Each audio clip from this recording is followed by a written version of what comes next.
Minha esposa saiu para a festa sem mim mesmo quando eu disse a ela para não ir. Mais tarde, descobri que ela me traiu. Olá, acabei encontrando este fórum e estou procurando algum apoio. Se vocês puderem ser gentis, aqui vai um pouco de contexto. Eu, um homem de 30 anos, e minha esposa, uma mulher de 25 anos, estamos casados há 3 anos e juntos há quase 6. Não temos filhos nem bens de valor, e temos mais dívidas do que dinheiro na nossa conta corrente. Alugamos uma casa e eu sou o principal provedor, ganhando aproximadamente $4.000 por mês, enquanto ela ganha cerca de 1,5 mil. Trabalho arduamente para proporcionar a ela a vida a qual está acostumada, e agora estou enfrentando o impensável. Meu ambiente de trabalho é bastante unido. Um colega de trabalho com quase 3 anos de empresa me convidou para participar de uma liga recreativa de futebol, na qual jogo há 2 anos. Minha esposa assistia a todos os meus jogos, o que eu achava que era uma demonstração de apoio, mas no fundo da minha mente, eu achava que ela só ia pelo álcool que acompanhava. Na maioria das noites em que eu tinha jogos, eu bebia muito pouco, mas ela, como espectadora, se soltava bastante durante os jogos e muitas vezes voltava para casa comigo bastante bêbada. Depois dos jogos, alguns dos rapazes e garotas se reuniam em diferentes lugares para socializar até altas horas da noite. Às vezes voltávamos para minha casa ou íamos a um bar, pizzaria, etc. Bem, há algumas semanas, um grupo deles ia se reunir na casa de um dos rapazes, em uma cidade distante da minha. Eu disse a todos depois do jogo que me desculpava, mas que não iríamos porque eu tinha que trabalhar cedo no dia seguinte. No caminho para casa, ela enviou uma mensagem para um dos rapazes que eu considerava um amigo, pedindo-lhe para dar uma carona até lá. Ela me perguntou se estava tudo bem ela ir enquanto eu dirigia para casa e eu disse que não, que tinha trabalho de manhã e queria estar com ela naquela noite.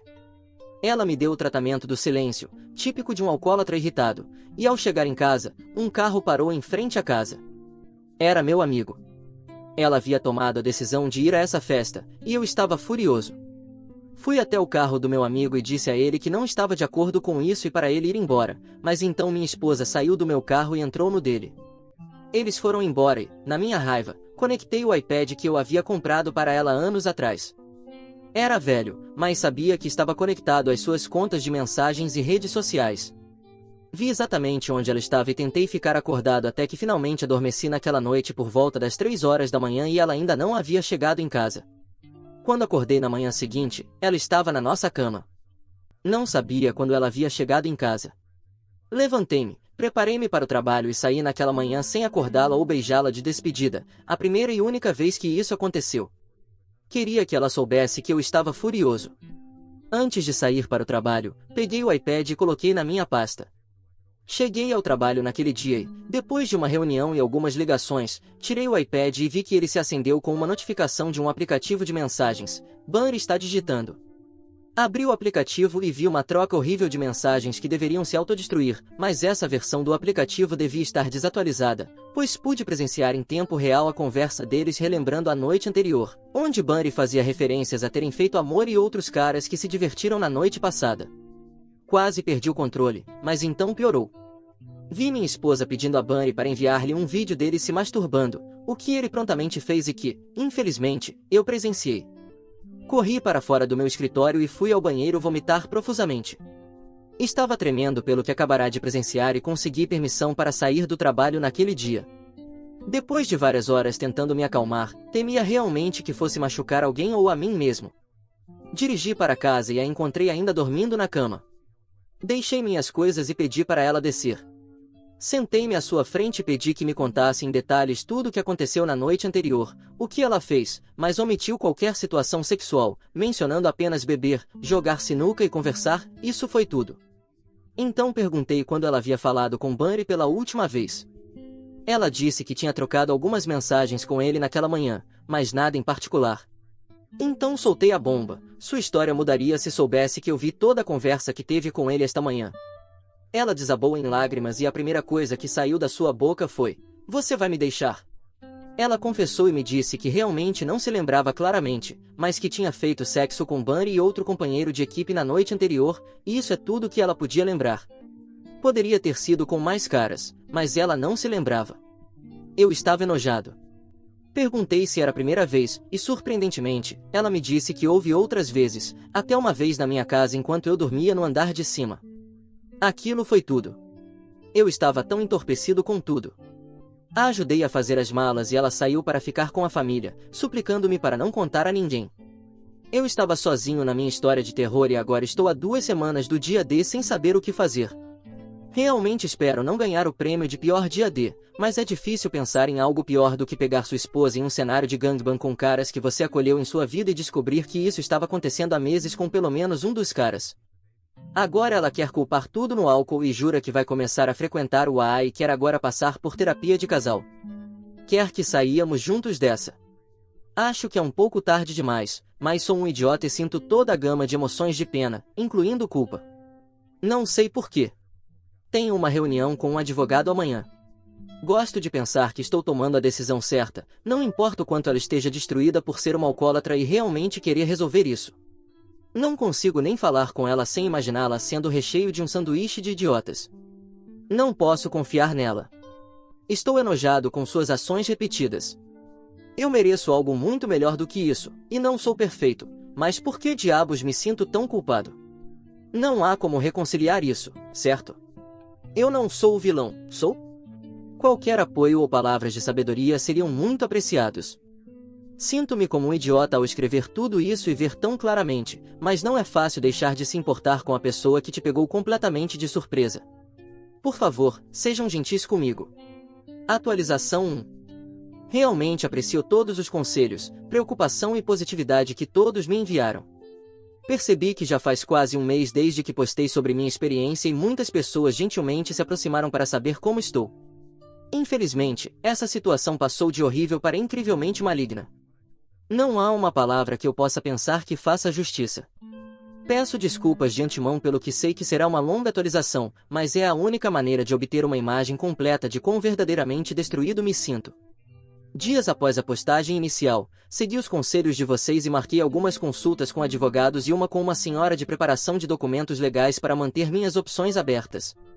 Minha esposa não sabia dessas reuniões. Passamos alguns dias após a postagem sem contato direto, mas ela estava insistente de que dessa vez realmente faria um esforço para nos levar a ver um terapeuta matrimonial, algo que eu vinha insistindo há meses antes do dia D, para ver se havia alguma maneira de resolver isso. Mas eu sabia em meu coração qual seria inevitavelmente minha escolha. Ela conseguiu nos marcar uma consulta com um terapeuta, mas levaria cerca de 1 semana e meia até conseguirmos uma vaga. Durante esse tempo, eu literalmente espionava cada movimento dela pelo maldito iPad. Obsessivamente, observava cada mensagem que entrava e saía, verificava Facebook, Snapchat, tudo o que podia. Depois de 1 semana e meia de escrutínio, realmente não tinha mais evidências e pensei que talvez ela estivesse mostrando um verdadeiro arrependimento. Quando finalmente chegou a hora de ver o terapeuta, ele nos sentou e perguntou por que estávamos lá. Pedi a ela que contasse a história com suas próprias palavras. Ela omitiu alguns detalhes, mas a maioria estava lá na mesa. O terapeuta se voltou para mim depois de ouvir tudo e me perguntou: como isso te faz sentir sobre sua confiança nela? Como isso te faz sentir sobre seu casamento?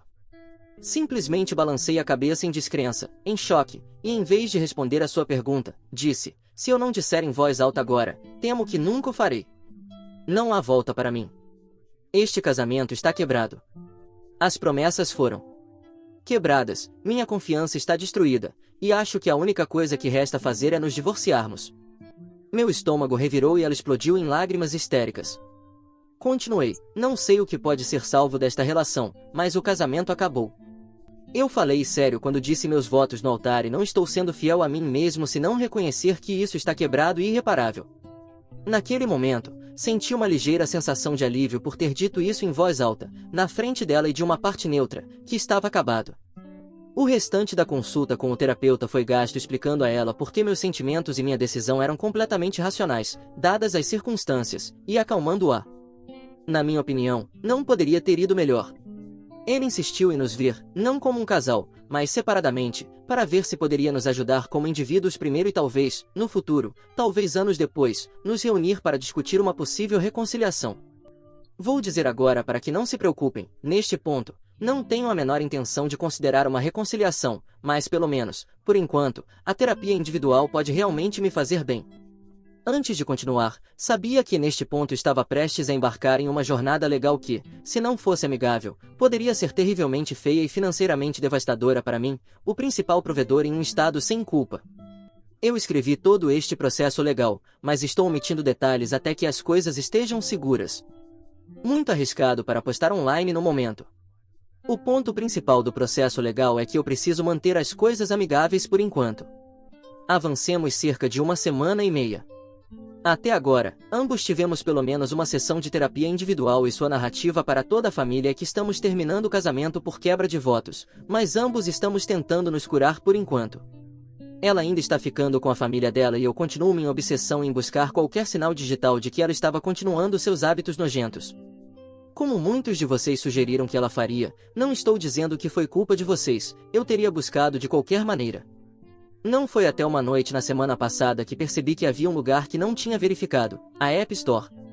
Fui ao histórico de downloads de aplicativos da conta do iCloud e vi que, quase 2 semanas antes daquela noite, ela havia baixado um aplicativo de mensagens secretas em seu telefone. Meu estômago revirou. Percebi em um instante que todo esse tempo ela havia feito de tudo para esconder alguma comunicação de mim, sabendo que eu tinha seu iPad, que ela insistiu que eu guardasse para que eu pudesse começar a confiar nela novamente. Mas realmente acredito que ela não percebeu que um aplicativo baixado em um dispositivo iCloud pode ser visto no histórico de qualquer dispositivo conectado ao iCloud. Eu precisava saber quais eram as comunicações dentro daquele aplicativo. Eu não estava nem controlando meu corpo pensando nesses momentos. Baixei o aplicativo no iPad dela, tentei algumas das combinações de login mais comuns dela e, foi lá. A verdade. Ela não só estava trocando mensagens com Bunny neste aplicativo desde depois de nossa primeira consulta com o terapeuta, mas eles continuavam tendo relações sexuais durante os momentos em que ela sabia que eu estaria fora da área. Eu vomitei. Eu chorei. Eram 3 da manhã de uma noite de semana. Fui ao banheiro e comecei a pegar todos os medicamentos de prescrição forte que consegui encontrar. Voltei para o meu quarto com um punhado de comprimidos que, sem dúvida, teriam sido eficazes para acabar com a minha vida. Sentei na beira da cama, soluçando, pronto para acabar com tudo. Peguei meu telefone e tentei ligar para minha mãe. Sem resposta. Meu pai. Sem resposta. Minha irmã. Ela atendeu. Eu contei a ela o que havia acabado de descobrir entre violentos surtos de lágrimas, e ela podia perceber que eu estava à beira de perder o controle. Ela não sabia que eu tinha os comprimidos na mão, mas insistiu em me manter no telefone, mesmo no meio da noite, até que eu me acalmasse. Levou cerca de 1 hora, mas finalmente me senti entorpecido novamente.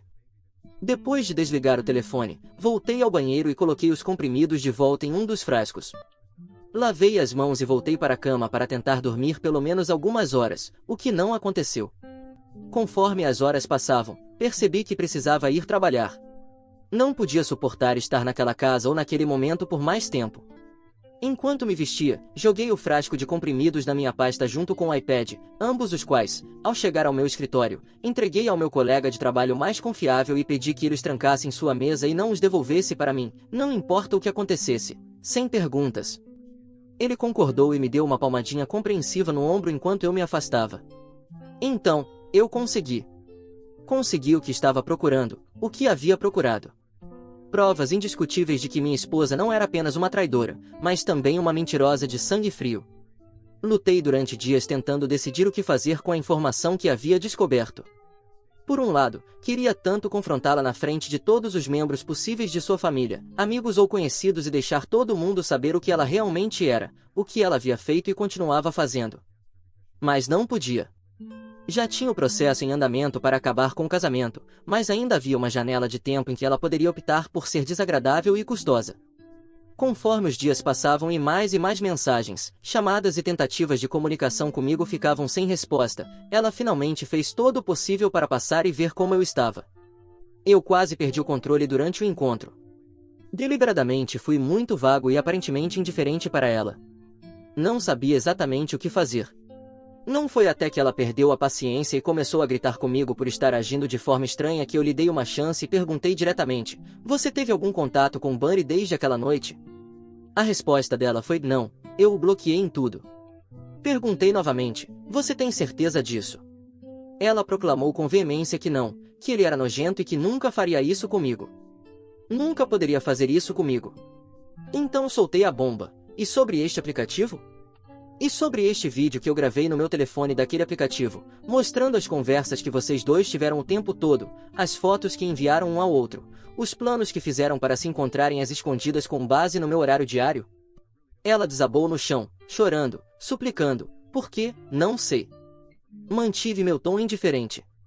Então, é o seguinte, eu não vou contar a ninguém sobre isso e, em troca, você não vai brigar comigo por nada no processo de divórcio. Vou ser justo, embora não devesse ter que ser, mas você vai ser servida com os papéis do divórcio e não vai fazer nada com eles. Caso contrário, as pessoas terão que saber sobre essa situação e por que estou sendo tão irracional. Você decide. Ela foi embora e 2 dias depois foi servida. Desde aquele dia, cumpri minha palavra e não contei a ninguém fora de meus familiares mais próximos, mas sei com certeza, graças ao Find My iPhone, que ela tem visitado Buddy todas as noites desde então na casa onde ele mora com sua mãe. Sua família pensa que ela está indo a reuniões dos alcoólicos anônimos todas as noites, mas minhas capturas de tela de sua localização durante as reuniões provam o contrário. Sério, por que diabos ela não mudou sua senha do iCloud? Não sei por que continuo coletando evidências, mas faço isso. Luto neste momento com a ansiedade de esperar que passe esse período de tempo até que seu direito de me enfrentar no tribunal tenha passado, sabendo que sua família pensa que ela está no caminho certo quando não poderiam estar mais longe da verdade. De fato, ela está mentindo para cada um deles. O que mais me machuca agora é a injustiça de tudo isso. Ela pode estar cercada de pessoas, sua família, e agir como se tudo estivesse bem todos os dias, e sair todas as noites para ter relações sexuais com ele, depois voltar sorrateiramente para casa no meio da noite para manter as aparências. Enquanto isso, eu vou trabalhar todos os dias, volto para uma casa vazia e mentalmente assombrada e experimento como é verdadeiramente estar sozinho em todos os sentidos da palavra. Já passei dos sentimentos de considerar o autodano, mas estes são dias sombrios. Estou tomando tudo hora por hora, dia por dia, até que chegue o dia em que tenha a segurança de saber que também sairei deste inferno sem que minhas finanças sejam destruídas e oficialmente possa deixá-la completamente no passado. Não sei o que farei a partir daí. Estou apenas tentando sobreviver até que esse momento chegue. Obrigado a todos por lerem e pela preocupação, conselhos, sabedoria e coragem que me deram, minha única saída em um momento em que me sinto completamente excluído do mundo. Pode ser que eu não saiba nada sobre vocês, mas confio em vocês mais do que confio na minha esposa, sem sombra de dúvida. Obrigado. Atualização 2. Este é meu terceiro post aqui e espero que seja o último. A incrível quantidade de apoio que recebi e os conselhos que me deram aqui me ajudaram a superar os dias mais sombrios da minha vida. Esperei até agora para intervir novamente porque, finalmente, meu divórcio é oficial. Não há mais necessidade de se esconder. Após esperar o absurdamente longo período de 6 meses e um dia de reflexão para ver se minha ex-esposa contrataria um advogado sem que eu soubesse, está feito. Fui completamente sem contato e sinto que finalmente posso começar a seguir em frente com minha vida. Muitos de vocês acompanharam minhas 2 postagens iniciais logo após o dia D, tão insanas e grotescas quanto eram, e eu deveria saber que o restante do período de reflexão seria igualmente louco, então pensei em compartilhar uma atualização sobre o que aconteceu desde minha última postagem. A última postagem que compartilhei foi 6 semanas após o dia D, e o que não disse naquela postagem foi que já havia apresentado meus documentos ao condado para iniciar o processo de divórcio. Segui o conselho de muitos amáveis reditores que sugeriram que eu devolvesse o iPad e cortasse qualquer vínculo com dispositivos ou contas que me permitissem me obsessar sobre o que ela estava fazendo e com quem. Eu sabia o suficiente. Sabia o que queria, sair. Minha abordagem ao processo de divórcio pode ter me ferido mais emocionalmente a longo prazo, mas não atingiu meu bolso com tanto impacto a longo prazo, e tudo parecia fazer sentido em tempo real enquanto isso transcorreu a um ritmo agonizante. Depois de aceitar que essa mulher nunca poderia ser confiável novamente em minha vida, sabia que tinha que me livrar dela, mas não iria pagar-lhe mês após mês pela metade da duração do casamento a uma taxa de aproximadamente $2.000 por mês em pensão alimentícia. Nem sequer tínhamos filhos juntos, por amor de Deus, como meu estado me obrigaria a fazer, já que é um estado de divórcio sem culpa e eu era o cônjuge provedor principal. Não há como pagar um centavo pelo que ela me fez. Então, fiquei com raiva, pensei nisso e elaborei um plano para sair desse casamento e me afastar dela o mais rápido e completamente possível. Olhando para trás, não estou orgulhoso das táticas que usei para navegar meu divórcio, mas funcionou no final, embora sinta que minha integridade ou superioridade moral possam ter sofrido um golpe. Uma questão de opinião, suponho. Do meu ponto de vista de culpa e responsabilidade, minhas ações eram colinas em comparação com as montanhas de desconfiança, dor e angústia que ela me causou. Por volta do mesmo período de minha última postagem, já tinha os documentos do divórcio preparados e apresentados ao condado, mas estava esperando sua confirmação. Escondi isso da minha esposa, que ainda morava com sua família. Ela nunca foi bem-vinda para ficar na minha casa desde que a fiz sair. Organizei algumas vezes para nos encontrarmos e conversarmos. Queria convencê-la de que de alguma forma, de algum modo, ainda queria tentar encontrar uma maneira de salvar a relação. Completamente mentira, mas em todas as nossas discussões deixei claro que, na minha mente, este casamento, havia acabado. As promessas foram quebradas, e se realmente queríamos começar de novo, precisaríamos terminar mutuamente este casamento e depois começar a namorar novamente, nos cortejando e encontrando nosso caminho para um novo relacionamento mais forte. Literalmente, me dá vontade de vomitar ao escrever tudo isso. Ainda não posso acreditar que ela acreditou nisso. De fato, eu ia fazer todo o possível para que fosse tão fácil e indolor quanto possível para ela, acelerar o processo e manter fora do olho público, apenas para passar esta fase e poder focar na próxima juntos. Um exemplo claro disso foi como a fiz assinar os documentos. Tínhamos um amigo em comum que veio à minha casa, a casa em que vivíamos juntos, e jogou de intermediário na entrega, assinatura de documentos e conversa. Ela assinou os papéis que precisava, selou seus documentos no envelope em que vieram sem nem mesmo folheá-los. Duvido que ela tenha realmente examinado os tediosos formulários legais, porque pintei uma imagem muito bonita completamente ausente de qualquer pensão alimentícia além de dividir o que estava em nossa conta na época. Este foi o maior problema que eu queria evitar, pagar pensão alimentícia. Durante os primeiros meses, tentei jogar a carta do tempo para pensar no que eu precisava para evitar vê-la, mas me encontrei com ela aproximadamente 2 vezes por mês para jantar ou nos encontrar em um lugar público para conversar e agir como se me importasse. Esses encontros eram sempre em lugares públicos para que ela nunca pudesse dizer que eu tentei fazer algo com ela. Mantive as aparências, a levei pela mão. Fiz ela sentir que eu estava realmente trabalhando em minhas emoções, aceitando o que havia acontecido e buscando a capacidade de perdoar para que pudéssemos nos reconciliar, quando na verdade não tinha intenção alguma de fazer isso. Ao mantê-la enganada, pude tirá-la das minhas contas bancárias com a própria ajuda dela, removê-la do contrato de aluguel e até mesmo mover todas as suas coisas da nossa casa para um depósito, porque depois de tudo isso, a convenci de que conseguiríamos um novo lugar juntos e que tirar suas coisas da casa faria com que a casa se sentisse muito menos assustadora para mim enquanto eu curava. Mentir para ela e mantê-la nesse estado de submissão e cooperação tornou todas as tarefas difíceis de separação incrivelmente fáceis, e ela pensou que estava fazendo a coisa certa para nós. Essa estratégia me levou por cerca de 4 dos 6 meses que eu precisava superar até que cheguei à luz no fim do túnel. Não foi até o início do mês 4 que recebi uma mensagem de texto de um membro da família com quem ela estava morando, perguntando se ainda estávamos tentando resolver nossa relação. Este membro da família conhecia Bunny e a verdade da história, mas para manter minha fachada de reconciliação, respondi com um sim, por quê? E recebi de volta uma foto da minha esposa e Bunny jantando em um restaurante em uma cidade vizinha, com uma mensagem de acompanhamento que dizia, isso está acontecendo agora mesmo. Acontece que este membro da família estava se encontrando com colegas de trabalho para tomar algo depois do trabalho e os viu juntos. Aqui foi onde realmente cometi um erro ao deixar minhas emoções tomarem conta. Enviei uma mensagem para minha esposa naquele momento e perguntei se ela poderia falar por telefone, e ela respondeu com uma mentira de que estava em uma reunião de AA e que poderia me ligar assim que saísse. Foi quando respondi, não sabia que eles tinham reuniões de AA no nome do restaurante e que Bunny agora é seu patrocinador. Isso chamou a atenção dela. Ela me ligou imediatamente e começou a gritar, acusando-me de persegui-la. Respondi com algumas palavras escolhidas que os moderadores definitivamente não permitiriam neste fórum, basicamente dizendo o que pensava, chamando-a por alguns nomes e reconhecendo que não tinha interesse algum em falar com ela novamente. Assim, os últimos 2 meses do divórcio resultaram em ela estar em um relacionamento com Bunny, o que era privado no início, mas eventualmente se tornou público. Eu havia bloqueado ambos em todas as redes sociais, mas através de vários amigos, informações fluíam, perguntas surgiam e mais pessoas começaram a me contatar querendo saber o que estava acontecendo. Aparentemente, minha esposa estava se tornando mais audaciosa e publicando atualizações de status e fotos dos dois juntos. Se alguém se aproximasse de mim e perguntasse, eu lhes contaria tanto quanto quisessem saber. As amizades e relações que realmente valorizava e queria salvar, eu tinha que colocar do meu lado. Não demorou mais do que contar a verdade para fazer isso, mas ter o apoio por trás de mim e ouvir pessoas que nos conheciam a ambos reconhecer que o que ela fez comigo foi horrível. Só ouvir essa validação era mais importante do que a divisão material no divórcio nesses momentos. Finalmente, eu tinha pessoas para desabafar e como desabafei.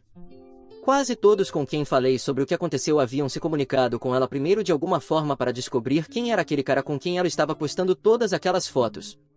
Um denominador comum surgiu de cada uma dessas ligações de acompanhamento para mim. Ela minimizou drasticamente os eventos que ocorreram, embora, até onde sei, ela não negou que foi ela quem traiu. Eu estava mais do que disposto a preencher os detalhes que ela deixou de lado. Cada um de nossos amigos e a maioria de seus parentes mais próximos estavam em choque, e realmente acredito que escolheram e continuam a escolher me apoiar, e me vi pedindo para eles não balançarem o barco até que o divórcio fosse finalizado. À medida que os dias passavam, as fotos ficavam mais audaciosas, a relação mais pública, e meu telefone tocava mais. Chegou ao ponto que tive que pedir às pessoas para, por favor, pararem de me informar sobre os desenvolvimentos, pois ainda causavam verdadeiro sofrimento emocional. O Dia dos Namorados resultou estar a apenas alguns dias da finalização do divórcio, e junto com o Dia do Amor vieram 3 capturas de tela de 3 pessoas diferentes, todas do mesmo post nas redes sociais, os dois abraçados, junto com uma descrição romântica sobre como Deus é incrível ao entregar um homem tão maravilhoso em sua vida e que ela não poderia estar mais feliz, e que ela literalmente espera que ele seja o homem com quem ela se casará algum dia.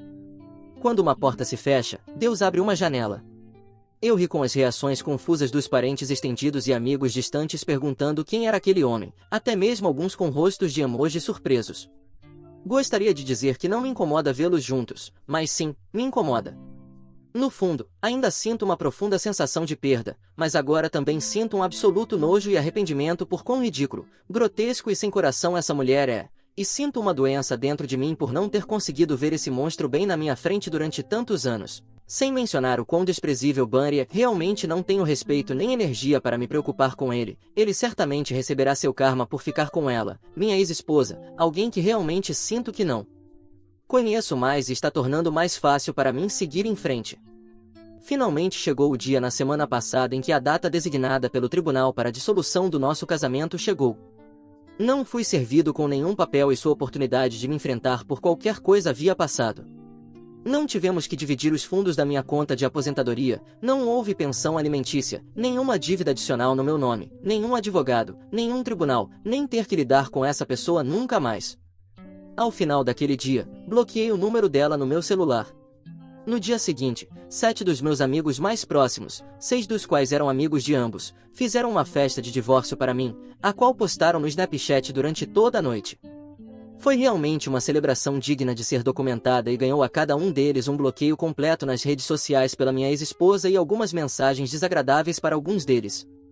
A dama de honra no nosso casamento estava na minha festa de divórcio e não quer saber mais dela. PS, há uma última luta interna que estou tendo. Talvez alguém possa oferecer alguma perspectiva. Durante o período de obsessão do dia D, quando estava revisando seus rastros digitais, descobri que ela estava dormindo com um homem de sua cidade natal enquanto tudo isso acontecia. O problema é que este homem é um velho amor dela, mas tem uma esposa e um filho em casa, e realmente luto com se devo encontrar uma maneira de garantir que a esposa saiba. Sinto-me envergonhado por não ter dito nada até agora, mas a ideia de destruir uma família e ter isso em minha consciência é algo que ainda não consegui racionalizar. Devo encontrar uma maneira de dizer a ela? Devo me identificar? Devo guardar isso para mim? Esta situação é um verme na minha cabeça que é persistente e literalmente me faz sentir nauseado, ansioso e ter pesadelos ocasionalmente. Qualquer conselho seria apreciado, considerando tudo. Atualização 3. Olá novamente a todos. Em 17 dias será o segundo aniversário do meu dia D. Honestamente, quando volto e leio as postagens anteriores que escrevi, posso dizer com certeza que nunca pensei que chegaria tão longe em termos de tempo que passou e da cura da dor, do peso, da angústia e da depressão que senti devido às ações horríveis da minha ex-esposa.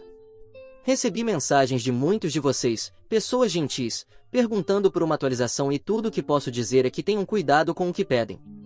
Espero que esta seja a minha última atualização sobre o que aconteceu desde que o divórcio se tornou oficial.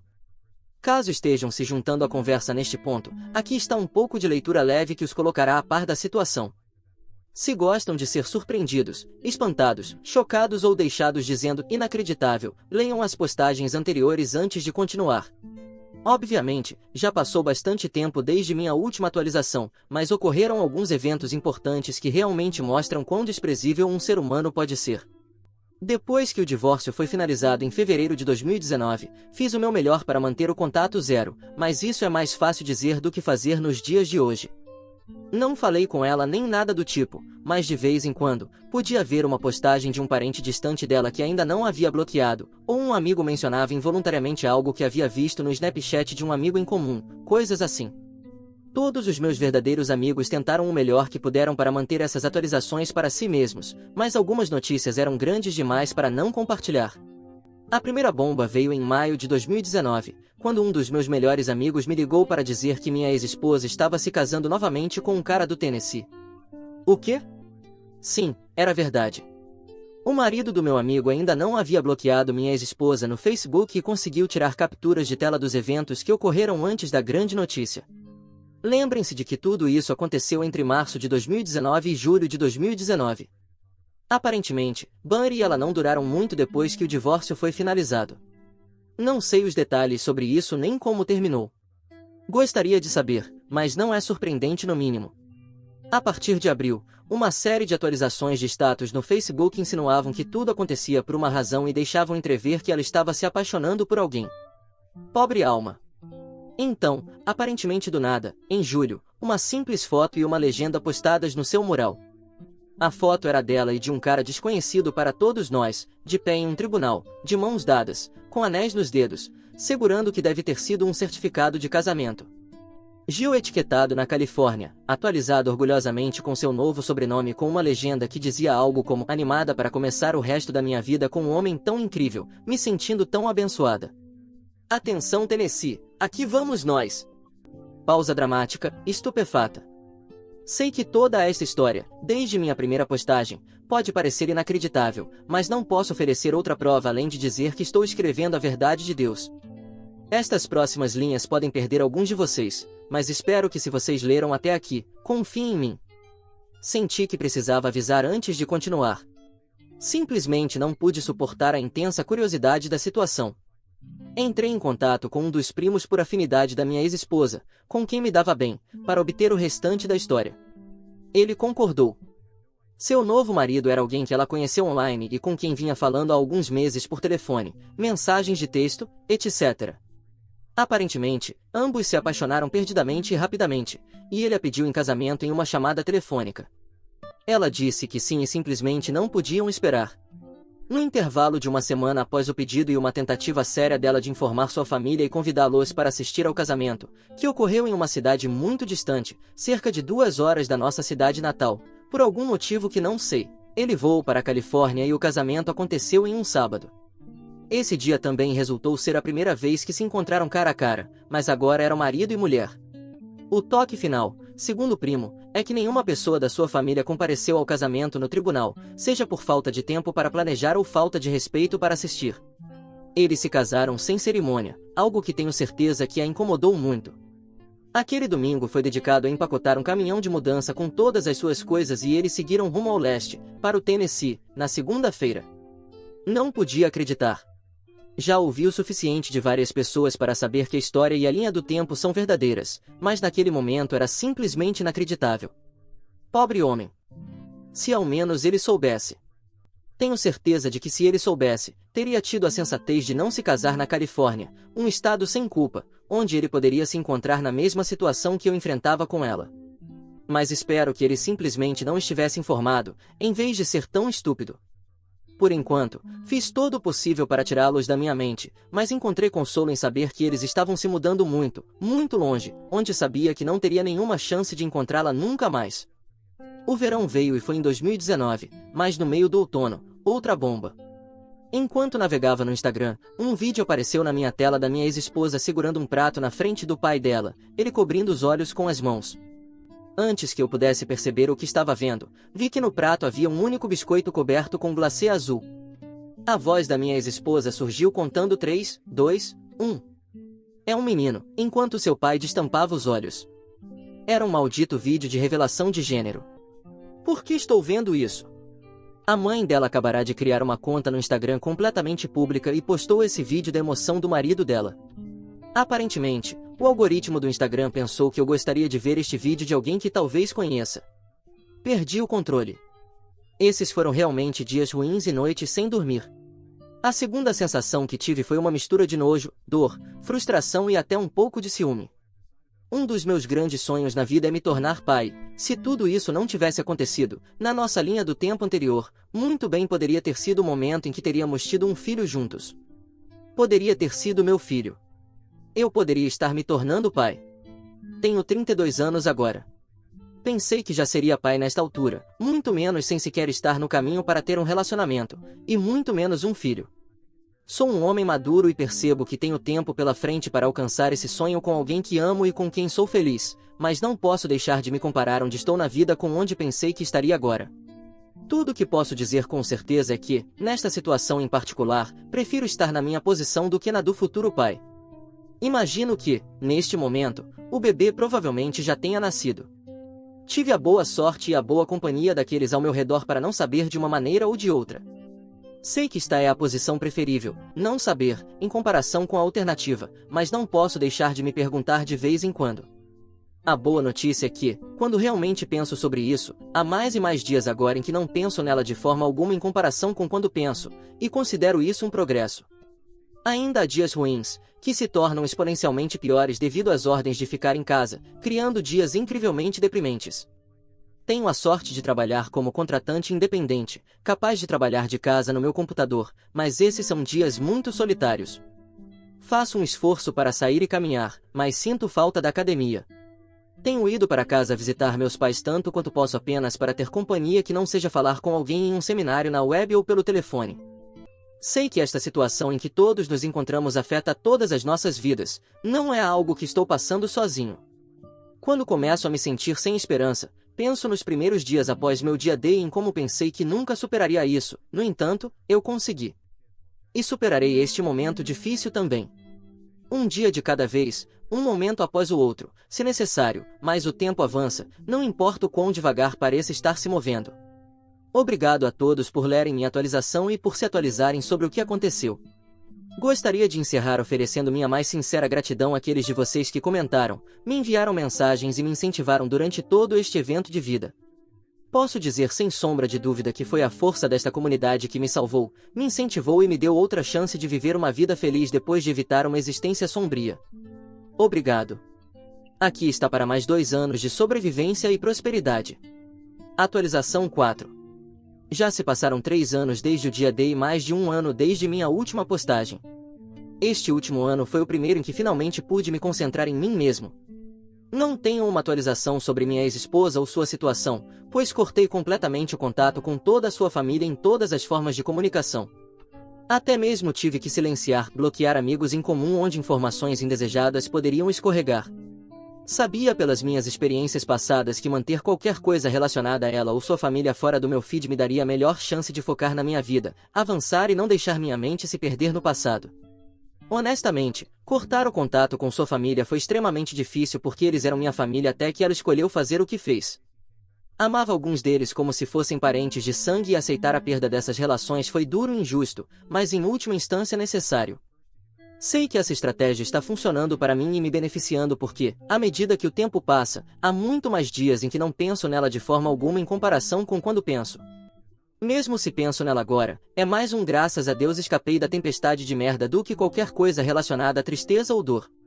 No último ano, durante a pandemia, fiz uma mudança drástica na minha carreira e comecei meu próprio negócio de consultoria independente em suporte técnico e design de sistemas de TI. Foi um salto de fé que foi rapidamente recompensado, conseguindo alguns contratos relativamente rápidos, incluindo 2 organizações governamentais aqui no condado onde resido. Tem sido uma grande quantidade de trabalho, mas ambos os contratos foram renovados por outros 12 meses sem sinais de desaceleração. Trabalhar por conta própria e ter a liberdade de tomar uma decisão assim, sem ninguém dependendo do meu sucesso além de mim mesmo, tem sido revigorante e tenho muito orgulho do trabalho que posso entregar aos meus clientes. Ter esse sentimento de autoestima fez uma grande diferença em como vejo o passado e não me sentir preocupado com o presente ou o futuro. Minha vida profissional é sólida, minhas finanças estão muito melhores do que nunca, minha mente está maiormente livre dos lembranças que me atormentavam, meu corpo está em melhor forma do que desde que tudo isso começou e me sinto bem comigo mesmo como homem. A única área que me preocupa um pouco tem a ver com minha falta geral de confiança nas pessoas, mas especialmente nas mulheres em um sentido romântico. Minha falta de confiança nas pessoas tornou fácil deixar meu emprego e iniciar meu próprio negócio. Não tenho que contar com ninguém além de mim mesmo para fazer o trabalho, e o trabalho sempre é feito. Mas romanticamente, o impulso de estar com alguém diminuiu drasticamente. Estou bem sozinho e na minha breve exploração do namoro online, percebi que, em sua maioria, não é mais do que um poço de pessoas quebradas. Cheguei a essa conclusão após 4 encontros que resultaram ser experiências extremamente decepcionantes com mulheres que não estavam realmente procurando algo substancial, como seus perfis fariam você acreditar, mas sim mulheres carentes de atenção que queriam a atenção indivisa dos homens com quem estavam falando encontrando-se. Não acredito que uma única dessas datas que tive há cerca de um ano estivesse apenas falando comigo naquele momento, o que me fez sentir que estava conivente com seu jogo. Tive o suficiente disso para uma vida inteira. Não quero soar como se estivesse desrespeitando qualquer mulher ou que tomei uma pílula vermelha ou estou seguindo meu próprio caminho. Há uma grande parte de mim que anseia por essa conexão e intimidade, e desejo compartilhar minha vida com alguém. No entanto, só porque me sinto assim, não significa que vou deixar qualquer pessoa entrar na minha vida apenas para não estar sozinho. Estou disposto a ser paciente, fazer o trabalho que preciso fazer para continuar colocando minha vida no melhor curso e manter meus olhos, ouvidos e coração abertos à ideia de que posso amar novamente algum dia. Tenho esse diálogo interno irritante que aparece na minha cabeça mais do que gostaria de admitir, lembrando-me que tenho 34 anos e deveria ter esposa e filhos agora e estar vivendo uma vida feliz como todos os meus outros amigos que estão pagando hipotecas, fazendo viagens, adorando seus filhos e vivendo suas melhores vidas, aparentemente. O que tenho? Dinheiro no banco. Isso faz você se sentir melhor sobre sua vida? Isso é algo em que obviamente preciso continuar trabalhando, mas sei que impor a mim mesmo algum tipo de linha do tempo teórica na minha cabeça não é o que preciso na realidade. Por agora, estou grato por ter a vida que levo. Sou abençoado além do que se acredita por não estar vivendo uma versão diferente da minha vida com minha ex-esposa ainda amarrada a mim, e tenho esperança de que se continuar me colocando em primeiro lugar e aproveitando ao máximo meus dias, aconteça o que acontecer, poderei olhar para trás e dizer que estou orgulhoso de quem sou e que aproveitei ao máximo por ter recebido uma mão bastante ruim para começar. Obrigado a todos pelo tempo, conselhos, apoio e palavras de sabedoria. Não teria conseguido sem vocês.